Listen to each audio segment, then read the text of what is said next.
The recycled air in Luna Haven's main greenhouse dome hummed softly, carrying the faint, clean scent of hydroponic greens and damp lunar regolith tonight, however.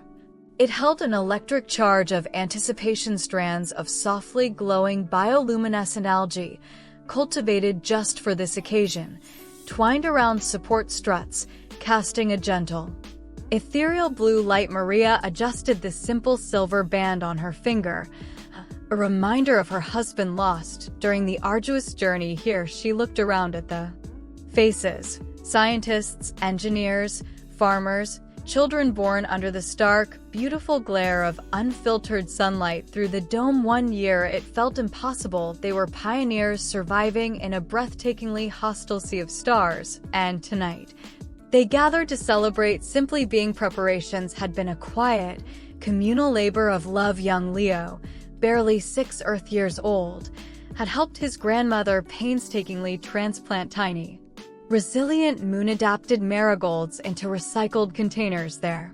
Cheerful yellow blooms, a defiant splash of earthly color against the gray. Sarah, the chief botanist, had coaxed a special batch of strawberries to ripen, their small, intensely red fruits cradled like jewels on nutrient trays. The scent, miraculously carried through the air filters, brought instant tears to old Mr. Henderson's eyes. "Smells like my wife's garden back in Vermont," he'd whispered, his voice thick. Even stern Commander Vance had contributed, secretly programming the colony's main external lights to pulse rhythmically. Later, a silent disco visible across the cratered plain as colonists drifted in.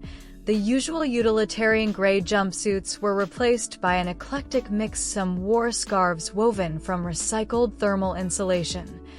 Others pinned polished fragments of moon rock as brooches. Little Anya wore a dress fashioned from a repurposed parachute, its white folds shimmering. The central space, usually filled with workbenches, was cleared. Someone had projected a slow-motion video of Earth onto the largest curved wall.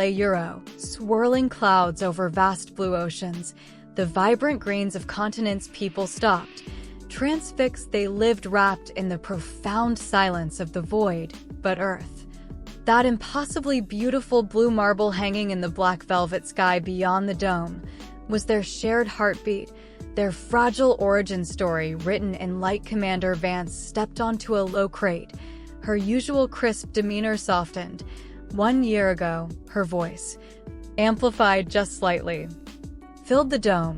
"We stepped out of dusty landers onto this gray world, hearts pounding with terror and wonder. We built these walls, learned to breathe air we made, coaxed life from barren soil. We lost friends to the void's harshness." A collective sigh moved through the crowd. "But tonight," she continued, her voice gaining strength, "we celebrate us, the stubborn, brilliant, frightened, hopeful human beings who chose to make a home here, under this alien sky. Happy birthday, Luna Haven." A cheer erupted, raw and powerful, echoing strangely in the contained atmosphere. Then, music began, not from speakers, but from Mailing's carefully transported violin and Raja's harmonica. The opening notes of "What a Wonderful World" filled the dome.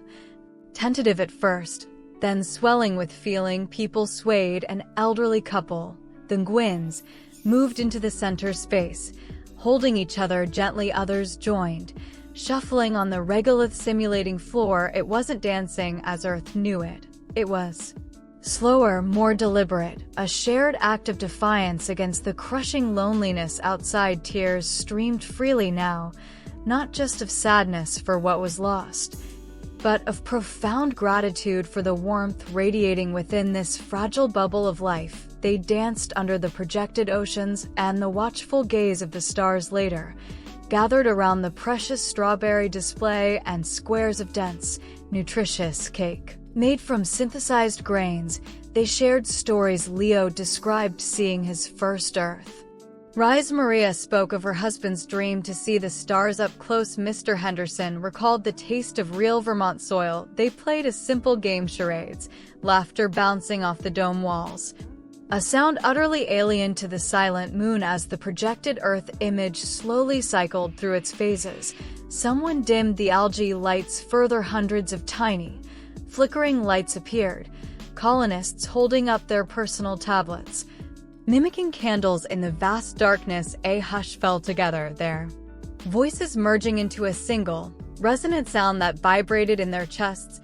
They sang, "Happy birthday to us." The simple melody, sung by humans standing on another world, carried an almost unbearable weight of hope and fragility as the last note faded.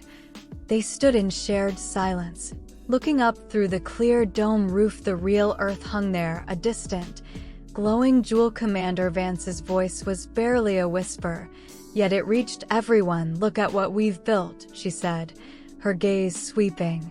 The faces illuminated by the soft glow of their makeshift candles and the starlight streaming in. Look at the courage, the care, the sheer stubborn love it takes to light a candle in the dark. Luna Haven isn't just a colony, it's proof that wherever we go, we carry home inside us. Sleep well, family. We made it through year one. In that quiet, profound moment, under the watchful eye of their distant mother planet, the weight of their achievement settled over them like a warm blanket. A promise whispered against the infinite, silent night. They were home.